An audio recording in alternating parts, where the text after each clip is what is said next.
Today we move to Luke chapter 6. We've been looking at the book of Luke as a study, and last week my daughter Shema brought to us a wonderful breakdown of Luke chapter 5. And now we turn to Luke chapter 6. There are 49 verses in Luke chapter 6. If you want to divide Luke chapter 6 into subsections, you have verse 1 to verse 11 that talks about the conflict of the Sabbath. Some big issues about the Sabbath. Then you have verse 12 all the way to verse 16, where Jesus calls different young men to become his disciples. So then the calling of the disciples. Then we have verse 17 all the way to 49 that can be labeled as the sermon on the plain, as in a plain place that is not hilly. We know about the Sermon on the Mount in Matthew chapter 5. Luke chapter 6 has the Sermon on the Plain. And Jesus, being an itinerant evangelist or minister, said some things in the Sermon on the Mount that he repeats on the Sermon of the Plain, on the Plain. So that goes all the way to verse 49. However, today I would like us to put our telescope on verses 1 to 11. I have chosen to take only that section because of its significance to the life of the modern church. There are things that are going on in the modern church that need correction. And so I'm going to dwell on these verses because they paint a picture of correction. Jesus corrects what would be called rogue religion or vain religion, religion that is fruitless, dead, and dry. And he shows them the right way of faith. So I have titled my message, From Dry Religion to Real Faith. Now, I need you, where you are, whether in this room or watching online, to pause and examine yourself. The Word of God is useless if it doesn't change us or meet us where we are. I want you to put yourself in the picture of this word. And I also want you to answer the question for yourself. Is my religion dry and dead, or is it living faith in Almighty God? Is it a dry religion? You know, I just do things. I wake up, I sing a song, you know. My wife leads here and we all sort of sing along, and, you know, we want to sing, we don't want to sing, we just sort of move through the motions. And, or wherever you are at home, you listen to a song and that's it. You know, they call a prayer meeting and you're half in, half out. They call, you know, a time of Thanksgiving. You want to give thanks, you don't quite want to. Where are you in the scale of living faith or dry religion? And so I want you to examine yourself on the scale of 1 to 10, as in look at, let's put it 1 to 12, because most of you are acquainted with a ruler. So on the scale of 1 to 12, if you were looking at a ruler, where would your faith be? Inch 1, inch 2, inch 3, or inch 12? Practice of religion be. And I want us to look at this passage because it portrays a contrast between true and false or dry faith. Let's read together Luke chapter 6 from verse 1. And as we read, keep examining yourself on that ruler. One Sabbath, Jesus was going through the grain fields And his disciples began to pick some heads of grain, rub them in their hands, and eat the kernels. Some of the Pharisees asked, "Why are you doing what is unlawful on the Sabbath?" Jesus answered them, "Have you never read what David did when he and his companions were hungry?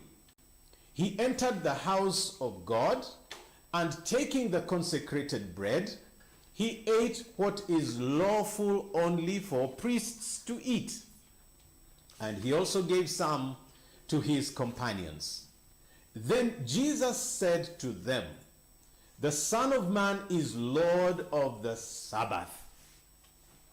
On another Sabbath, he went into the synagogue and was teaching, and a man was there whose right hand was shriveled. The Pharisees and the teachers of the law were looking for a reason to accuse Jesus, so they watched him closely to see if he would heal on the Sabbath. But Jesus knew what they were thinking and said to the man with the shriveled hand, 'Get up and stand in front of everyone.' So he got up and stood there.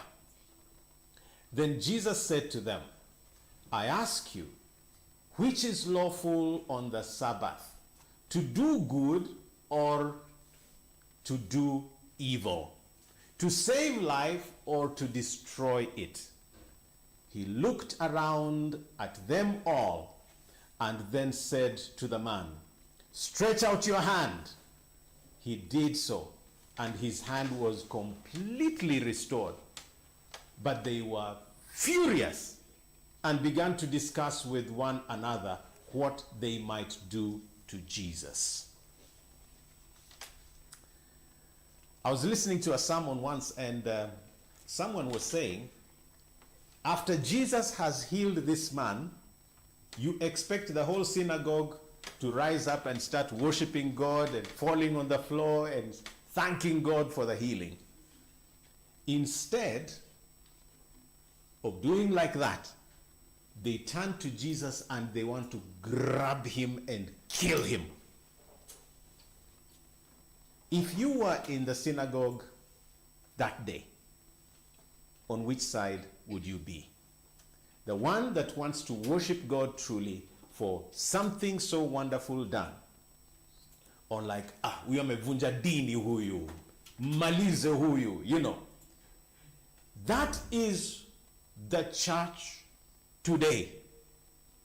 A lot of dead religion that wants to observe rituals, that wants to observe services and keshas, that wants to do things. You want to sing songs and dance and get out. But when you actually step out of that church, you are as rotten and dead as a devil.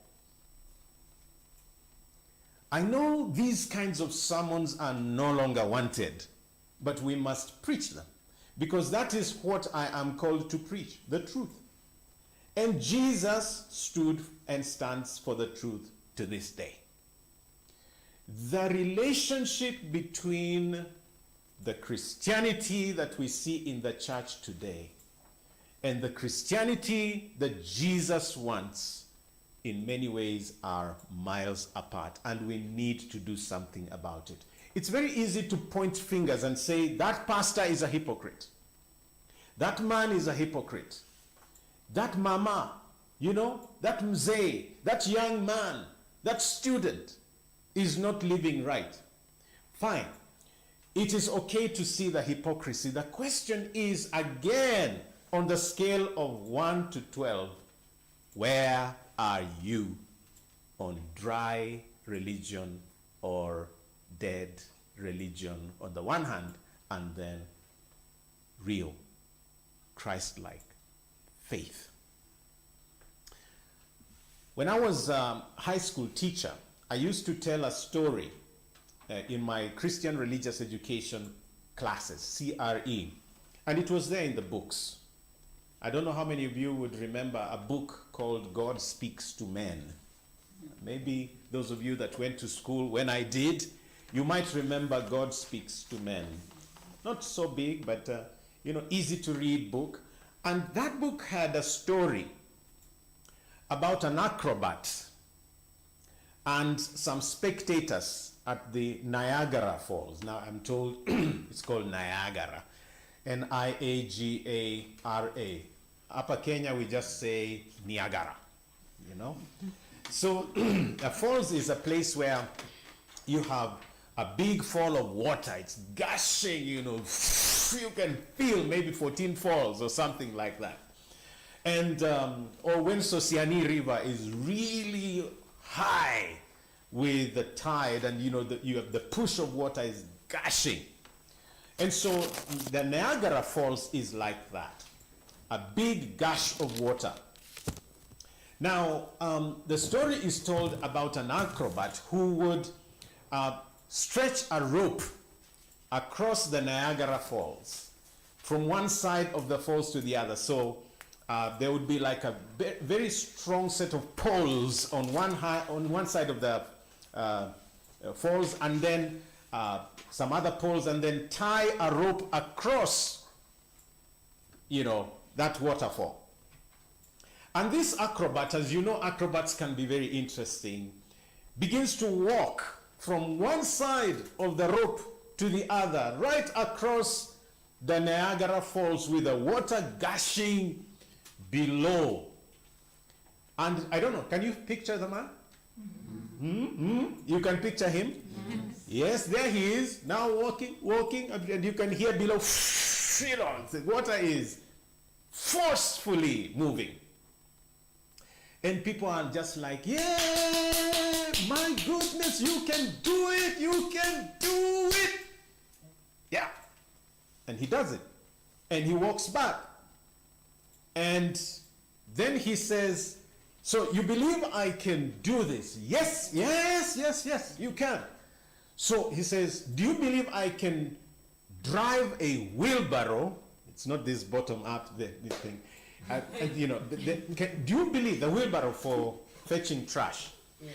You believe I can drive it from this side to the other side? Now, walking on a rope is one thing. Driving a wheelbarrow, walking on the rope is another. So, yes, you can do it. And so, he takes the wheelbarrow and from one side of the falls to the other. And they cheer and they're wild. The Olympic scandal, they are really wild. And he drives it back. He says, so you believe I can walk on this rope? You believe I can take the wheelbarrow across and back? Now, I need to ask for a volunteer who is willing to sit in the wheelbarrow as I take him across the other side. Now, guess what? Nobody was willing. I don't think even any of you here or anyone watching online would be willing to sit in that wheelbarrow. Did they really believe that the man could do it? I doubt. Or, if they did believe, they probably believed that yes, he can do it by himself, but anytime we entrust him with our lives, he will let us down. We will die. The fear of that water would make someone not want to do it. Now, we all know that the world is a dangerous waterfall. We all know what is going on in the world. We all know that Jesus is the answer for the world, one way or the other, or have read about it. We all know that Jesus has come to seek and to save that which was lost. But most of all, I hope we know that Jesus came to bring God's kingdom on earth. He came to announce liberation for the oppressed, freedom for the captive. He came to seek and to save that which was lost. And he started in his day. Unfortunately, the people of his day were so steeped in religion, especially the Pharisees, that they had no room for Jesus to do any good. They so believed in the sanctity of the Sabbath day, for example, that when Jesus did good on the Sabbath, they were offended. Very offended. You know, the keeping of the Sabbath in Israel has been and continues to be so meticulous, maybe a little less now, but especially in Jesus' day, it was so meticulous that it was considered that lifting food from the plate to your mouth was work. Hello? It was so bad. In fact, that's why you were not supposed to cook on the Sabbath, because lighting a fire, lifting pots and pans and doing that is work. So they would say, don't work. And so if you need to eat, you know what? You cook the previous day, and if you must eat, preferably you fast, but if you must eat, then eat minimally. Don't eat too much. You'll be working so much. Just like dogo tu ama kunywa kitu, you know. So they became so meticulous about the Sabbath. So much so that this particular story that we are reading in Luke chapter 6 is going too far. First of all, the disciples and Jesus are walking. On the Sabbath day, apparently, you are supposed to walk only 1 mile. Are we together? Mnanipata? Yes. 1 mile only. That is maybe close to 1.6 kilometers or thereabout, I think. Now, so you walk more than that, you are sinning. So one Sabbath, Jesus was going through the grain fields, probably going to the synagogue with his disciples. And his disciples began to pick some heads of grain, rub them in their hands, and eat the kernels. Why were they doing this? They were what? Are you really with me today? Yes. Why would they be doing this? Because they are? They're hungry. They are hungry. Nobody just picks food for fun, let me throw it, No, they were hungry. Some of the Pharisees must have seen them. So they asked, why are you doing what is unlawful on the Sabbath? Mm-hmm. Jesus answered them. He's answering the Pharisees. Have you never read what David did when he and his companions were hungry? I don't know whether you remember this story about David. He had not become king yet. And he and his men are fleeing from Saul, actually. And he is so hungry. You can imagine the desert heat, and you can imagine his men trying to run and hide and plot safety, and they are famished. Maybe even getting water sometimes was very, very hard. As it is in Turkana, sometimes just getting water is hard. So they come to this place. They are hungry. And David finds the priest. I think he was called Ahimelech. And he talks to the priest and says, do you have any bread? Yani kuna tu kitu naeza kula. I'm finished. My men are going to die. Now, so here they are. Ahimelech says, no, I don't have any bread, but I have some showbread. The bread that was put in the holy place. Not the Holy of Holies, but the one that was on the table there. And it was always replaced with fresh bread. So he takes some loaves and gives to David. In other words, These loaves were meant for the priests. But David and his men were at the point of dying from hunger. And the priest says, you can have them. If the Pharisees were there, I tell you, my friend, they would have maybe asked the priest to resign. How can you take what is sacred and give to a bandit, a rebel like David? So Jesus is asking, haven't you read? Have you never actually read what David did when he and his companions were hungry? He entered the house of God, and taking the consecrated bread, he ate what is lawful only for priests to eat. And he also gave some to his companions.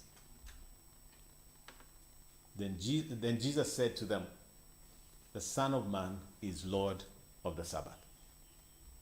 Now, follow me closely here. When I was growing up, by the way, in Bunyore, we would be walking along the road, and then my brothers would tell me, by the way, by the roadside here are some sweet potatoes growing. So you could see sweet potatoes on the roadside by somebody's fence. And sometimes it would be just a guava here or a banana tree along that fence. And you know, I never understood until later when I learned that in most African societies, actually, that is what was done to provide food for strangers passing by. You were free to actually dig up those potatoes, find some water, wash them, eat them. By the way, anybody eaten some raw sweet potato? Yes. Some people think it's yuck. It's nice, I love it. Yeah, somebody should come up with some sweet potato salad. Anyway, it's there. Yeah. Oh, okay, deal. So, you could pick and eat. Or, you know, if somebody found you climbing the tree to pick a guava here and a guava there, they would not be offended. Because the community provided for those who are hungry. And it was the same in Israel, by the way. So that you would not be stealing if you picked something. You are hungry, you are faint. You know? I wish that we could get to that place. Sometimes I dream of things in this head when I think about the Kenya that we really want, where instead of having everything sold, that you could have some points where you can have water to drink that you don't have to pay for. After all, it's free. God gives it to us for free. You're driving along the highway, you come to a place where you need to help yourself. Let's have bathrooms along the highways. Let's have, you know, free water there for somebody to draw, fill your bottle and go. The problem is somebody from Kenya will now come and fix a pipe there and drive it to their compound. Use it for showering. That is the abuse of it. But I don't see any reason why we can't have points of refreshment and so on along the way, along these highways. The way they have truck stops in the US, why not have some here? But even go a step further, or even have food kitchens. You call them soup kitchens in the West, where in a community, in a county, if you are so hungry that you can go to this particular building and you'll have free food. I mean, we are throwing away food. We can do it. Yes. It's possible. So that you don't have students. In fact, every university should probably have a kitchen like that, where if the student cannot buy food, or, you know, nobody should die from hunger. Yes. And that is possible because God has given us so much. Just crazy heads, ideas. But I know that with my experts, some things will happen. So when you look at Jesus here, he's rebuking the Pharisees for vain religion that does not take care of the poor, that does not take care of the needy. And Jesus challenges them. Why are you abusing the Sabbath? I was looking at this, and I allow me to read this from Isaiah. Wow, the way time has gone. Let me read two portions of Isaiah, if you don't mind. And I want you to follow this challenge from God on dry religion. Let's look at Isaiah 58. Isaiah 58. And it's actually about true fasting. And God says this, shout, from verse 1, shout it aloud, do not hold back. Raise your voice like a trumpet. Declare to my people their rebellion, and to the house of Jacob their sins. And day after day they seek me out. They seem eager to know my ways, as if they were a nation that does what is right and has not forsaken the commands of its God. They ask me for just decisions and seem eager for God to come near them. Why have we fasted, they say, and you have not seen it? Why have we humbled ourselves and you have not noticed? Yet on the day of your fasting, you do as you please and exploit all your workers. Did you hear that? Mm-hmm. You are fasting, but you are exploiting workers. Your fasting ends in quarreling and strife and in striking each other with wicked fists. Have you ever seen people gathering for worship, then they begin to fight because they did not agree on a leader, or a worship team fighting each other because they did not agree on a song? It happens. You know, so and so anapewa kila Sunday kulead, you know. You cannot fast, it goes on to say, you cannot fast as you do today and expect your voice to be heard on high. Is this the kind of fast I have chosen? Only a day for a man to humble himself? Is it only for bowing one's head like a reed and for lying on sackcloth and ashes? Is that what you call a fast, a day acceptable to the Lord? Verse 6. Is not this the kind of fasting I have chosen? Listen, to loose the chains of injustice and untie the cords of the yoke, to set the oppressed free and break every yoke. Is it not to share your food with the hungry and to provide the poor wanderer with shelter? When you see the naked, to clothe him and not to turn away from your own flesh and blood. Did you hear that? In other words, people's needs come before all our worship songs and praises. If somebody is hungry, you feed him first before you sing for them. You didn't hear that. I am a musician saying that. You take care of the needs of people before you sing for them. Hello? Yes. You take care of the needs of people before you pray for them. You take care of the needs of the people before you preach to them.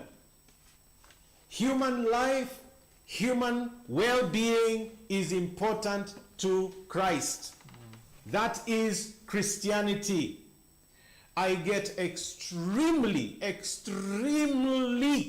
amused and amazed when, for example, every time, and I'm saying this before my coordinators, I hope they don't kill me after this. Every time I read on Facebook or Twitter or Instagram, Reuben, stop this political involvement. You are a good singer. Just sing. Mchungaji, unaenda kuanguka, utaanguka. They even know I'm going to fall before I desire to fall myself. Some of them probably wishing that I can fall so that they say, we told you. Yes. There are Christians in the church today waiting for Kigame to fall so that they can say, we told you it is about politics. Hello? Okay, leave Kigame aside. There are people today who are probably waiting for you as a Christian to fall so they can celebrate. Yes. Yeah. Or to fail in something. Just like the Pharisees. They are so happy if this man goes home without healing. Hello, do you get what I'm talking about? Yes. They are happy if the disciples continue to be hungry on the Sabbath. That it is more honoring to God for this man not to be healed than for him to be healed. That is what people are basically telling me as someone wanting to become Kenya's 5th president. They're saying, just keep preaching. And yet my passion is to be able to see the lives of people change, including their own lives. Because a healthier Kenya, a more prosperous Kenya, will send more evangelists. It will have more churches. It will have more musicians. It will have more healthy people. Amen. Job would say, you cannot praise God in the grave. Yes. So may it be known. And it's not just about politics.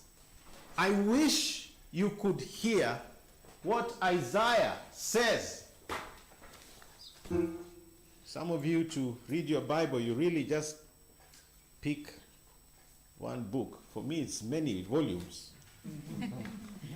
So Isaiah chapter 1, listen, and I hope you listen well. From verse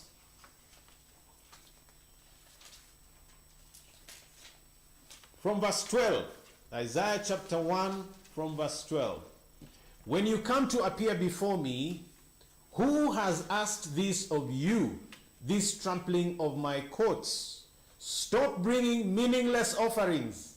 Your incense is detestable to me. New moons, Sabbaths, and convocations. I cannot bear the evil assemblies, your evil assemblies. Your new moon festivals and your appointed feasts, my soul hates.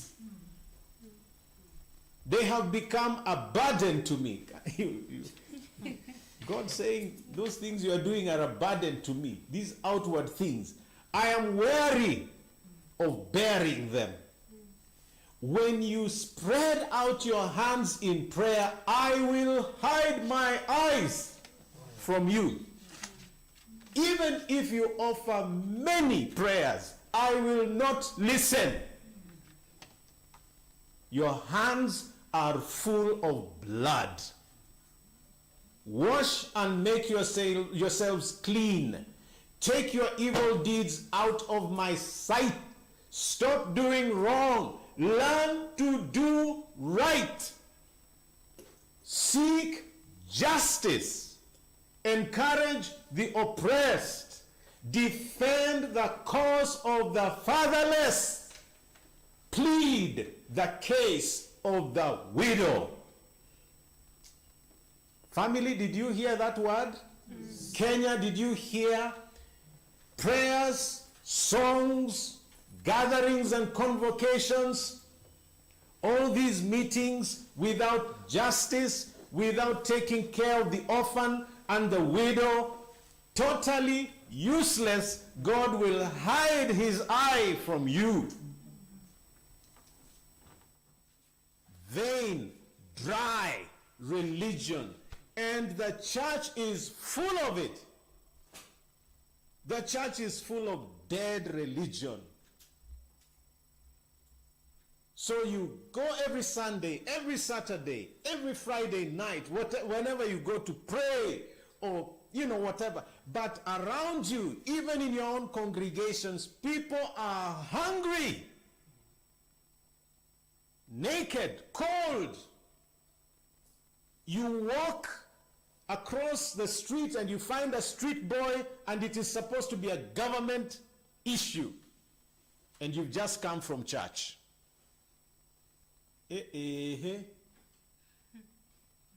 So the Pharisees are looking at Jesus. It says on another Sabbath, he went into the synagogue and was teaching, and a man was there whose right hand was shriveled.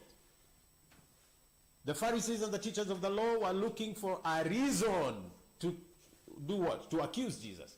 So they watched him closely to see if he would, heal on the Sabbath.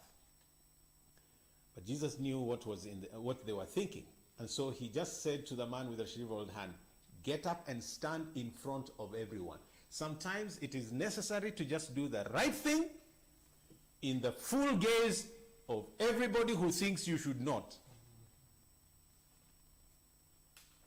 So, if it is intervening, for example, to deal with corruption in Kenya, somebody needs to. If it is, redoing our food policy so that everybody can get food, somebody needs to. If it is, doing NHIF and making it accessible to everybody, instead of introducing yet another scheme, and another one, and another one, instead of, people sinning and robbing the poor, and all you do is give them bail. By the way, do you see bails slammed on the big people in government in Kenya? As in, that somebody is asked to pay 12 million shillings so that they don't have to be in jail. Did you hear me? Yes. What can 12 million do for food security? Hiyo ni pesa mtu anaweka kwa koti, kwa huko ndio asiende kulala ndani. Ameiba mingi. Haya, you don't get it. Zimeenda billions, zimepotea, lakini ndio asilale ndani analipa 12 million. Because hawezi kuulizwa alipe 100,000 ama 20,000 ama 1K. That is where we are. Money for money, to hide evil. And we just keep thinking, tuko sawa. Kenya hatuko sawa. Africa hatuko sawa. We need to do right. We have to change. We have to turn around. The youth cannot keep on coming out of college and are sitting on the streets, sitting in their rooms, wanting to kill themselves because they are totally lost. They are wasted. Unaamka asubuhi kama kijana, hujui hata unaenda wapi, utafanya nini? And you just go on and say you have a government because you have your salary and 5 houses and 7 cars. 7 cars. Can only drive one at a time. But you also have a helicopter. You have 5 homes. How many homes can you sleep in one night? Some of our leaders in Kenya have food that can feed their families for 500 years. But they still steal. Bado wanaiba. Pesa hizo hazitoshi. You have land that can host all of the homeless and, houseless people in the country. But huko ni wanyama tu wana roam. And you feel proud. You feel like you are really a man, a human being of status. Somebody anaenda kusquatter at somebody's shamba. Mtu tu, yani nitafute tu, some people in slums with, 5 children, with mama na baba in the same single room. You're in power, you feel absolutely nothing. So I stand up and say, as a Christian, I want to do something about it. Please give me a chance to do something about it. And say, nah, keep singing. Are you aware that even the singers can no longer sing because all their money has been taken by cartels? Are you aware that, in this country, the farmer can no longer produce and sell milk because people have taken all the milk companies and put them in one family? And then we are importing milk from Uganda, from other countries, and we have cows all over the place. What is wrong with Kenyans? And we call them waheshimiwa. Ni wezi. These are killers. They kill our economy. They kill people to win votes. Waheshimiwa. Waheshimiwa, my foot.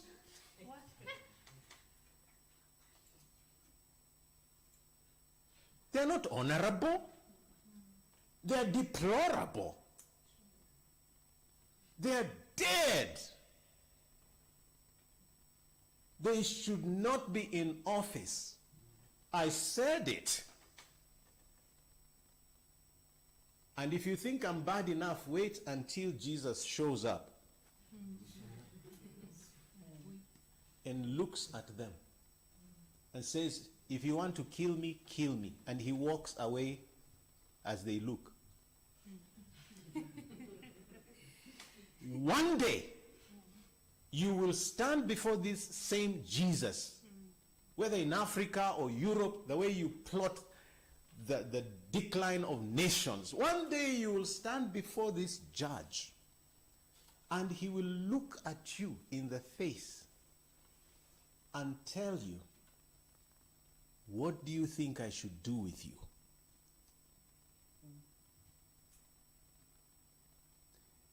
Wewe unajua zile vitu umefanya. Nifanye nini na wewe? For some people, hell is not bad enough. I'm telling you. You think hell is bad? Some people deserve more than hell. But the merciful God has not made anything worse than hell. So today, I say we must wake up and stop being Pharisaic. And realize that these same human beings, like this sick man that Jesus heals, anyone can be sick. But these sick people, these hungry people, like the disciples, are human beings like us. And we must never use the Sabbath, never use the Sabbath or religion or faith to oppress somebody else. Do you know there are countries that kill in the name of God? They think they're doing God a favor by killing somebody. Wait until God shows up. And he will show up. For some people, he shows up sooner than hell. He shows up here. And he will show up. Some of you will die very bad deaths. Very, very bad deaths. Because you think you are smarter than life. Smarter than life. There are people, by the way, when they die, even finding tears to cry is hard. Sasa utalia nini? After the way they have lived and treated people, some people don't deserve a single tear.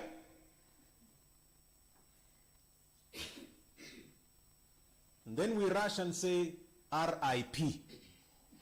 Rest in peace. Which peace? Which peace? Some people are too wicked to have any peace. But God is judge. And he'll take care of it. But in this life, truly, we must turn around from dead religion, from dry religion, and begin to live right. When you leave this service, should somebody text you and say they are hungry, don't imagine you did not see that SMS. If you can do something about it. Mseme amukusikia, nasema, if a young man, somebody, anyone, a young woman, anybody, mzee, mama, texts you, WhatsApp, or regular text, anakuambia, sina chakula. You know, chakula is not like a dress. A dress you can plan, but somebody is hungry enough to ask you for food, give it to them. Give it to them. Hata kama utafuliza, whatever you will do, give it to them. That is religion.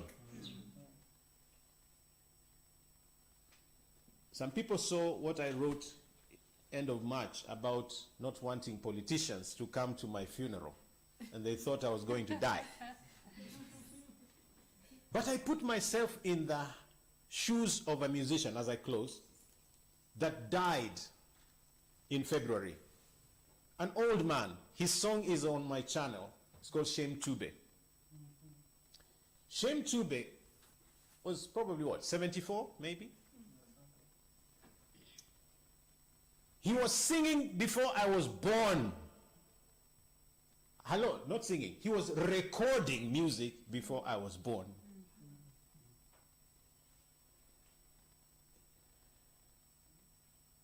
Did you get it? So if it is royalties, if it is money, mzee should have money. Now, about a year ago, his wife died. Shem Tube could not afford a coffin for his wife. I hope you understand what I'm talking about.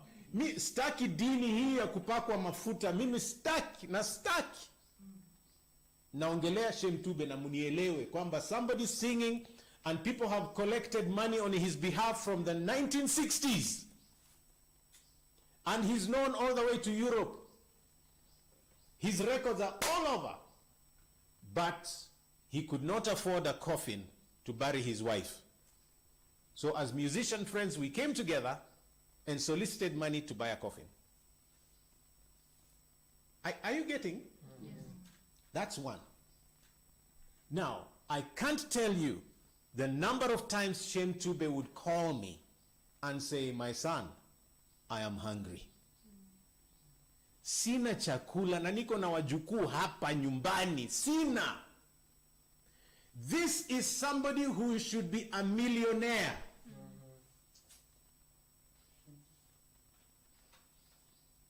And I would go to my last coin. Even when I didn't have, I had to send it.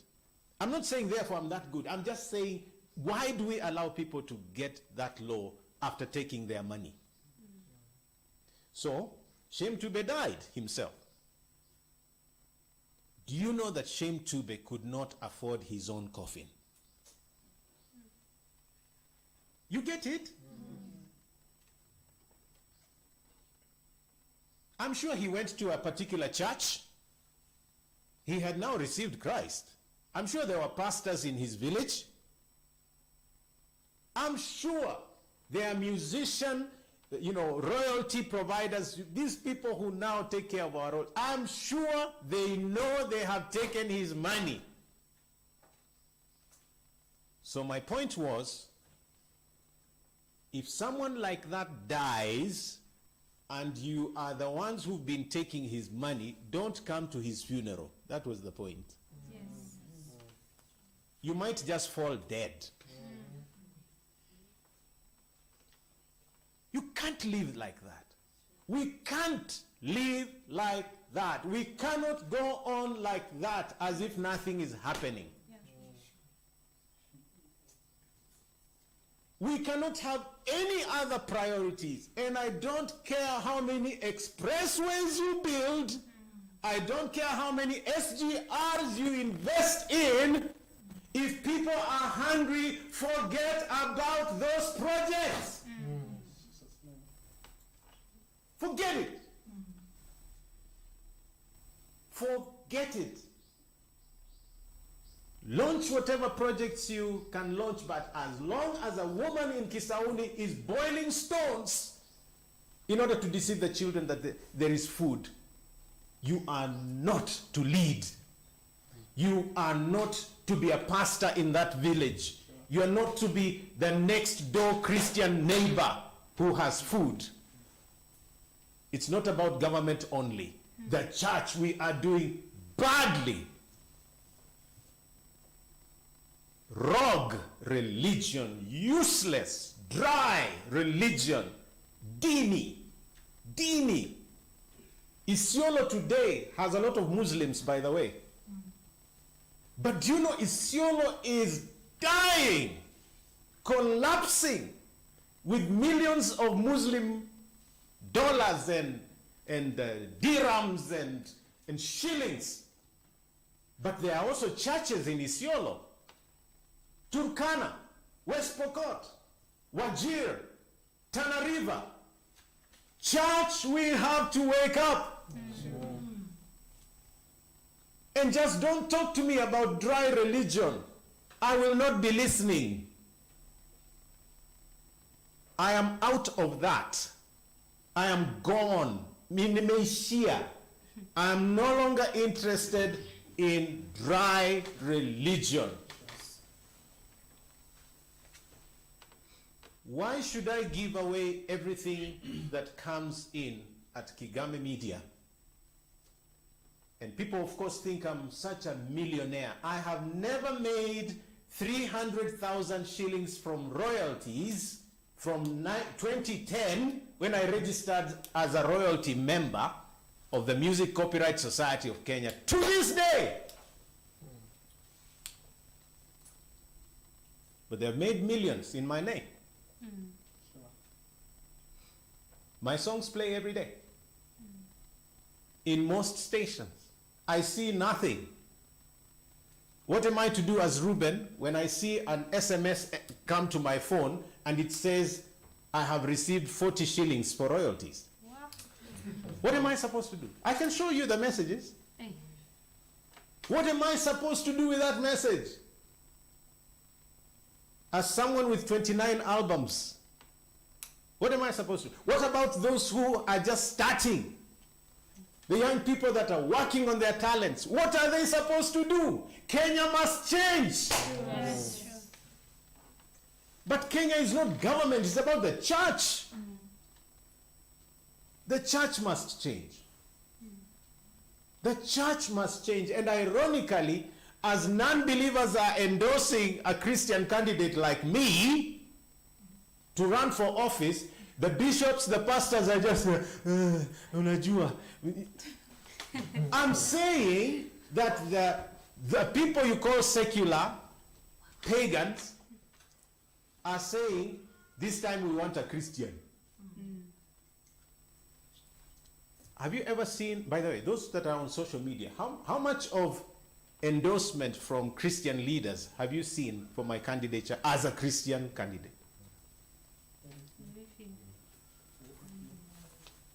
Siko ubaya, but that is where we are. We're not even sure we can make a change anymore. We don't even believe in one another. But that's, forget about me. Forget about politics and Kigame running for office. Next door in your estate, where you are, where you live in your village, how are you doing on this question? On the scale of 1 to 12 on that ruler, where are you?